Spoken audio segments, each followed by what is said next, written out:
Hey, boys and girls. We're going to talk about chapter 6, the phone call. So, Tony's at home with his sister that night. His parents have gone out.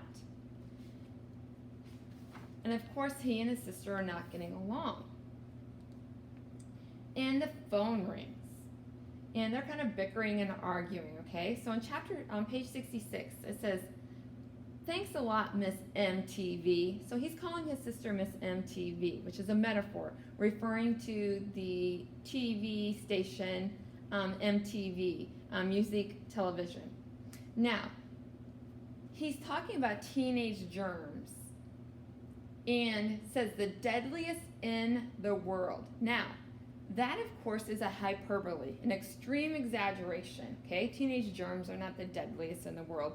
And they're just kind of bickering and being sarcastic with one another. And Tony says, "Chill out," to Maria while they're arguing, okay? Now, what he's really meaning there is just relax, don't make such a big deal about things. It's another type of figurative language. Now, the phone's ringing. He goes to answer it. She, of course, won't let him talk to whoever it is on the phone in her room. And so the person answers and says, "It's David Letterman, okay?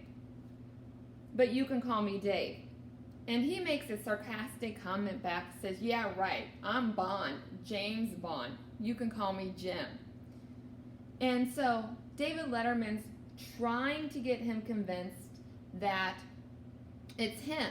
And Tony thinks that it's just a big joke and that Dean from school is the one who's playing the prank, okay? So we have suspense here, and we want to know, is it really Dean? Is it David Letterman? Who is this who's really calling him? Eventually, David Letterman convinces him that it is him and that he wants him to come on the show.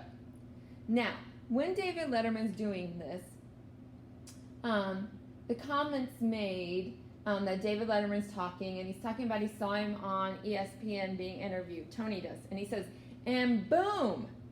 Okay? Now, the word boom is what we call an onomatopoeia, another type of figurative language where we put sound to words. So boom there is an onomatopoeia.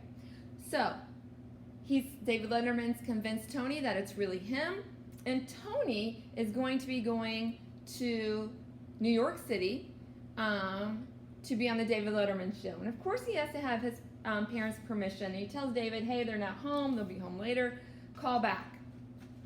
So his parents come home, and he and his parents and his sister are talking, and he's trying to tell them that David Letterman called, and they're like, "Yeah, right, whatever." But before that, when he's still on the phone with David Letterman, he says, he asked David Letterman, "Can I bring my best friends Mo and Anna, and maybe my teacher?" So he wants to bring Mo, Anna, and Mr. Gore. And David Letterman says, "You bet, you're a famous guy." And Tony's like, "The famous guy?" He's like shocked about this, okay? "I like the way that sounds. You're the best, Dave. Thanks for making my dream come true." So he's all excited about this. His dreams finally come true. He's going to be on the David Letterman show, okay? And so he's telling his family, and they're teasing him and saying, "Yeah, right, whatever." And Mrs. Madison's like, "Yeah, right, here we go again." She's rolling her eyes. And she says, "While you were out, the Queen of England called me on my cell phone and asked me to tea." Okay? And then Maria's like, "Yeah, guess what, Mom and Dad? Cosmopolitan magazine called me while you were gone and offered me a job to be a supermodel." And Dad says, "You'll never guess who called my cell phone while we were out to dinner. Bill Gates called and asked me for some advice." So they're all three of them being sarcastic, and they're not believing Tony. But eventually, they get the phone call from the late night show, and they realize that Tony was telling the truth. Now, his parents can't go because they have a previous commitment. So the next day, Tony goes to school, and he asks Mr. Gore if he would come to New York City. with him. And Mr. Gore's like, nope, you got to be crazy if you think I'm taking you, kid, to New York City after everything you've done. And he eventually convinces Mr. Gore to go with him. And Mr. Gore says to him, you never give up, do you, TB? Now, Mr. Gore's telling us something about Tony's character, okay? If he never gives up, then he has to be somebody who is determined, okay? And Tony says, Mr. G, you won't regret this. Now, you can make a prediction here that more than likely Mr. G is going to regret going to New York City with Tony. Now we have chapter 7, the Big Apple. Now, the Big Apple doesn't literally mean an apple that's big. It means New York City. New York City is another name. The Big Apple is another name for New York City. Now, they're on the plane. It's the day after Thanksgiving, and they're on the plane. Mo, Anna, Tony, and Mr. G. They're all on the plane going to New York City to be on the David Letterman show. And the pilot comes across and says, if you are presently wandering around this airborne sardine can, would you please return to your seats and buckle up? Now, when he says airborne sardine can, it's a metaphor. He's really referring to the airplane.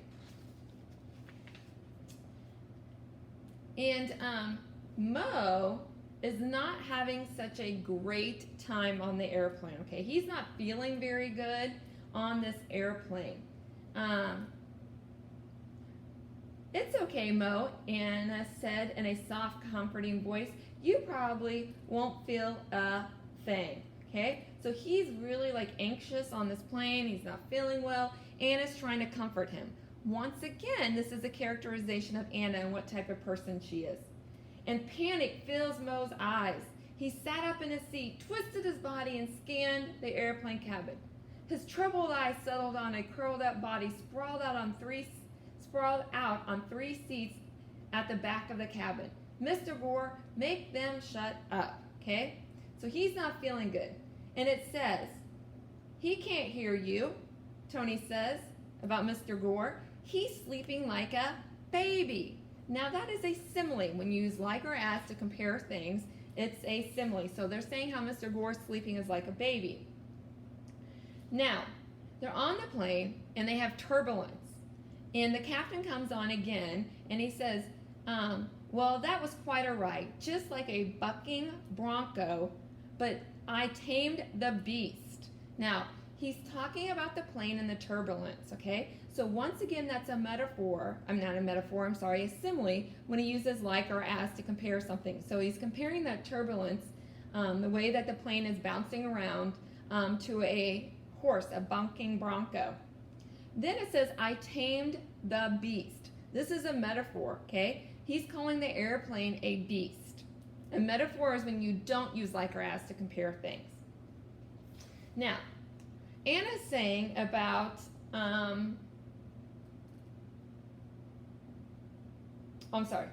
Tony is to Mo, because he's not feeling very well. And he says, he looks like a zombie. Tony snapped his fingers in front of Mo's face. Snap out of it, man. Now, when he says he looks like a zombie, that is a simile because it uses like or as, okay? So the way that he looks like a zombie because he's not feeling very well. Now it says Tony snapped his fingers. Snap out of it. Now that word snap, once again, is putting a sound to words, and we call that an onomatopoeia.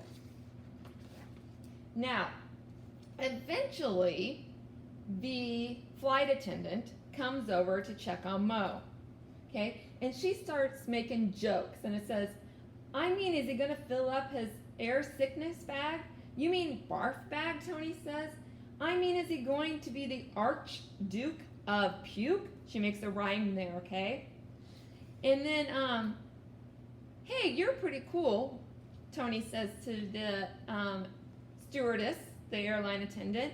That may be so, answered the flight attendant, but I couldn't care less whether or not I'm the princess of Impress. So she's making these jokes, okay? So we can make that interpretation about her is that she's a funny person and she likes to joke around, okay? Now, once again, the plane is starting to descend, and the tires hit the runway. And it says, a voice crackled over the intercom system. The word crackle is another onomatopoeia, putting a sound to words. And it says, I hope you enjoyed your flight, because I certainly did, especially the airborne gymnastics. Once again, that's a metaphor, okay, referring to the turbulence that was happening on the plane while they were flying, okay? And a metaphor compares two unlike things without using like or as. Now, they're in the Big Apple, and they're going to be on the Late Show with David Letterman. So Mo, Anna, Tony, and Mr. G have flown to New York City, and the plane ride was not a good one for Mo. So we're anxious to find out how New York City goes and how it is, how Tony behaves in New York City, and him being on the late night show. So chapter 8 is called Through Rain, okay? So we will pick up here next week, on Tuesday with chapter 8 and 9. I hope you're enjoying the story, boys and girls.